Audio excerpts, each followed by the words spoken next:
Hey everyone, welcome back to the GameSpot stage here at E3 2018. I'm Mike Mahardy. I'll be here during the demos all week with Lucy James. Hello. And Ralph Fulton.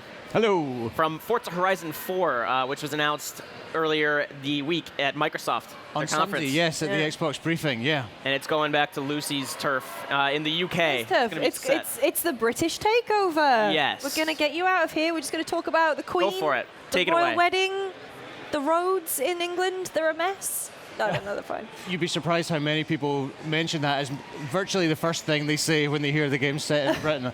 Are you modelling the potholes? We are. So Forza Horizon 4, open world, much like Forza Horizon 3, going from the Australian outback to the UK countryside, be careful urban what areas. You say about the UK here. So 4 different weather cycles, or a weather cycle with all 4 seasons. Can you talk about the biggest changes coming to this game from the last one? Sure. I mean, you touched on a couple of them there. So first, for me, it is Britain, which is our home country.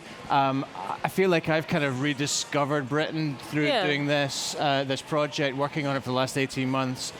It's so varied, it's so beautiful, it has such a rich sense of history. I'm from Scotland, so we have the Highlands, we have... Sorry, I got some mic feedback. We have the city of Edinburgh, which for my money is the most beautiful city in the UK. Right. We have the Lake District, the Yorkshire Moors, the Cotswolds. All really varied, incredibly beautiful, and like a really seasonal country as well. I did worry about coming to LA and having to explain what distinct seasons are. I come from New York, so you okay, so you know. You're fine. Yeah. California, no, not so much. idea. We have incredibly distinct seasons. Our country changes dramatically from season to season, and that's something that we've wanted to incorporate into an open world game for a long time. And we've done it with this game. It made perfect sense with Britain, and it really changes everything in the game. Yeah, so during the demo the other day on the Microsoft stage, it showed some like dialogue interactions when the people are coming across their friends in the game. Can you tell me how that will work? Oh, so yeah, I think the first thing to say is this is a shared world game. So right. When you play with everyone else in the community. We have a phenomenal community in Horizon now. They are creative, they are fun. We really want to allow them to come together, bring them together to do cool, fun things in cars and in this British open world. And one of the things you can do is, you can interact with them when you meet. You have a really simple quick chat system on the D-pad, which allows you to trigger some messages, allows you to interact with them in a pretty simple but fun way. And hopefully it will allow people to make some friends, go do fun things together that they would have been doing on their own. You can now make your own races and share them with your friends. You totally can, yeah. And that's probably one of our biggest, most fan-requested features. Right. After Horizon 3, where we introduced even more sort of customization options, the one thing we didn't give our fans was this route creator, which we have now delivered in Forza Horizon 4, so you can go create your own point-to-point routes, you can create your own circuits, and then crucially, you can share them with your friends and with the community, and you can see other people racing on them, which I think is really cool. So talk to a little bit briefly about the places in England and Scotland you'll be able to visit. You mentioned the Lake District, Edinburgh. Are we going to get to go like proper, are we going to see London, like the city streets? Newcastle upon Tyne? Is Newcastle upon Tyne This is the bit where everybody goes, and do you have my hometown? Do you have my hometown? So yeah, to your question, we always have like one city in a Horizon game because cities offer a completely different driving experience than the rural stuff, the countryside. We chose Edinburgh for a bunch of reasons. Like I said, I think it's the most beautiful city in the UK, and I'm from Glasgow, so it takes some saying that. But it really is, and that's the city we've gone for. And like you say, there's Scotland, there's England, there's Wales in there. There's towns, there's beautiful, like really varied countryside. Yeah. So I think there is real variety even before everything starts changing completely as the seasons roll through. There's obviously a perception like going from Australia to, relatively speaking, a tiny island like Great Britain. But in terms of like your actual map and scale, how does it compare? Yeah, I mean, and I've heard that as well. I think the secret which we're letting out of the bag is that we didn't build all of Australia. So actually the map in Forza Horizon 4 is exactly the same size. The challenge for us on this game has come from seasons. So we're building huge open world, same size as Forza Horizon 3's, but we're really building it 4 different ways, because the world, as you'll know, looks completely different in autumn from summer and from winter from autumn, So every season, it's almost like you've got a new world to explore. You've got new driving experiences, you've got new gameplay crops up and disappears with the seasons as well. So it's really worth sticking around and seeing what changes. So how do the seasons actually work? Like, is there a set in-game amount of time? Can you set them yourself? How do they work? So because it's a shared world game, everything in the game is synchronized for all of us playing together. So the time of day, we all see that. The weather, it happens for everyone. The season changes for everyone as well. Right. And it's not in game time, it's actually real world time. Every real world week, the season rolls around, it progresses. So you're having that shared experience. You can watch the sun go down together. You can count down till the advent of winter, for example. And then in a month's time, you'll start seeing that cycle again. Right. But our commitment is to make sure that not only are no 2 seasons alike, no 2 winters will be alike, no 2 springs will be alike as well. We're going to keep adding to this game post-launch so that there's always new experiences, new features, new gameplay that keeps the world evolving and alive. What were some of the things looking at Forza Horizon 3 that you either wanted to improve upon, or like what kind of things did you learn from that game that you carried over to this? Yeah, so Forza Horizon 3 was kind of our breakout hit. The other games had done really well, but Forza Horizon 3 really broke out in a spectacular way. Yeah. To date, we have more than 9 million players.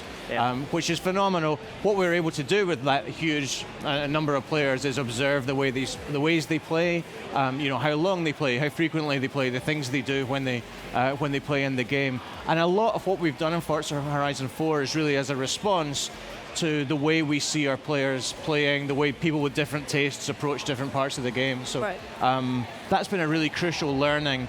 What we found, and I think this is probably the most important thing, is Horizon isn't a binge game. It's not something that people go complete in 2 weeks and then throw away. Right. It's a game that people play really regularly. It sits in their recent games list. They boot it pretty frequently, and therefore we've been able to gear a lot of the systems, a lot of the features of the game around that kind of behavior, that kind of like play cadence. And that kind of factors into the real time cycle. Exactly. Yeah. And then if you think about a week, if you think about how many, evenings you might spend playing a particular game, and then at the end of the week, the season changes and suddenly everything's kind of new, everything's kind of different. And we've been able to sort of structure a lot of things. For example, our new Forzathon Live system, around that sort of frequent but not massive play session. And in terms of the amount of cars you'll be able to own, and you can now own property for the first time, is that right? Sorry, I missed that.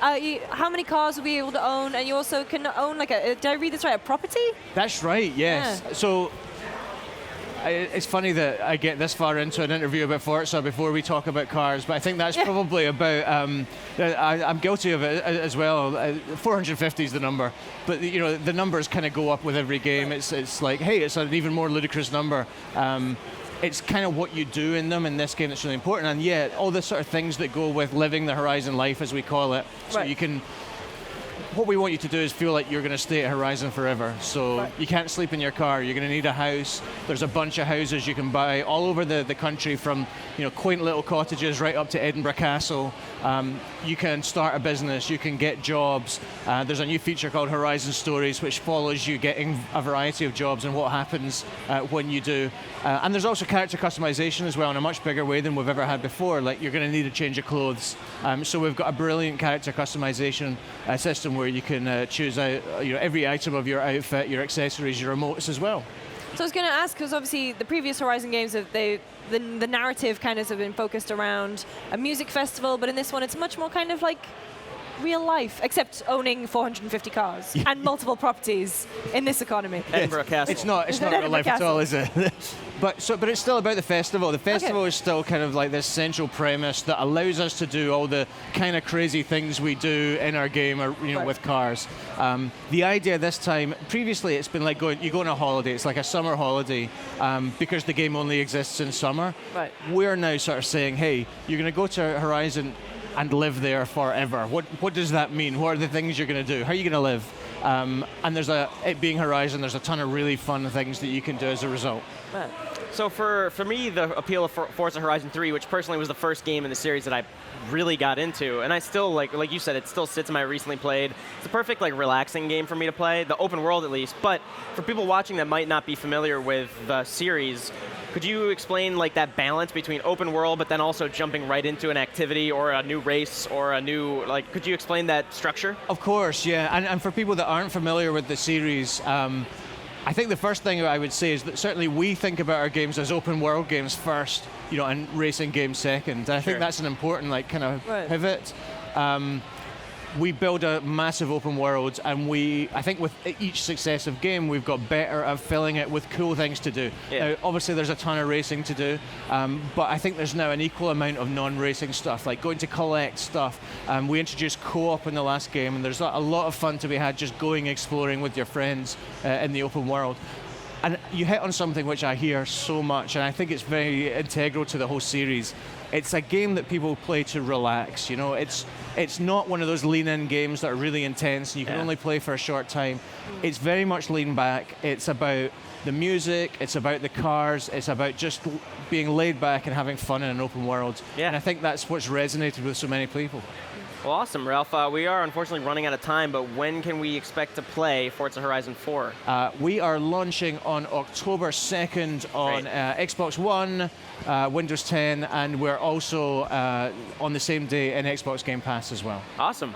Well, Ralph Fulton, thank you so much for coming on our stage. Always appreciate it, and I'm excited to play Forza Horizon 4. And if you're watching from home, stick around. We are about to be playing The Division 2, talking about The Division 2 with Ubisoft devs. We'll see you then.